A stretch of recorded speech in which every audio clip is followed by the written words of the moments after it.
সুনামগঞ্জ সিলেট আঞ্চলিক মহাসড়কে প্রায়ই দুর্ঘটনায় ঝরছে প্রাণ। চালকের অদক্ষতা, ফিটনেসবিহীন যান ও সড়ক প্রশস্ত না হওয়ায় দুর্ঘটনার মূল কারণ বলছেন সংশ্লিষ্টরা। যানবাহনের সংঘর্ষে প্রাণহানির পাশাপাশি বিভিন্ন স্থানে যানজটে ভোগান্তি পোহাচ্ছে যাত্রীরা। মহাসড়কটি 4 লেনে উন্নীত করার প্রকল্প হাতে নেওয়া হলেও তা দীর্ঘদিন ধরে আটকে আছে মন্ত্রণালয়ে। বান্ডেল থাকলে প্রতি সেনমানিতে টাকা বাঁচবে। বিকাশ সেনমানি বান্ডেল কিনে জিতুন প্রতি লেনদেনে। গত 6 আগস্ট সুনামগঞ্জ সিলেট মহাসড়কে বাস ও সিএনজি অটোরিকশার সংঘর্ষে 2 শিক্ষার্থী সহ 3 জনের মৃত্যু হয়। ঘটনাস্থলেই মারা যান সুনামগঞ্জ টেক্সটাইল ইনস্টিটিউটের শিক্ষার্থী আফসানা জাহান খুশি এবং সুনামগঞ্জ বিজ্ঞান ও প্রযুক্তি বিশ্ববিদ্যালয়ের শিক্ষার্থী স্নেহা চক্রবর্তী।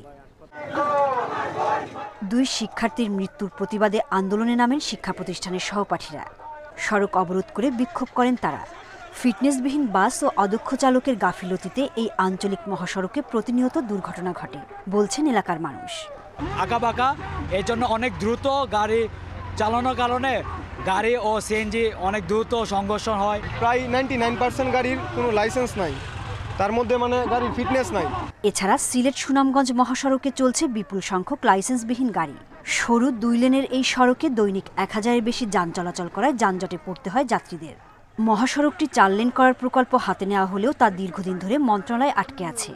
আমার লাইসেন্স এখনো বার হয়েছে না, লাইসেন্সের কপি বার হয়ে আইছে। কতদিন ধরে গাড়ি ড্রাইভিং বয়স আমার টোটাল 11 সালের রানিং।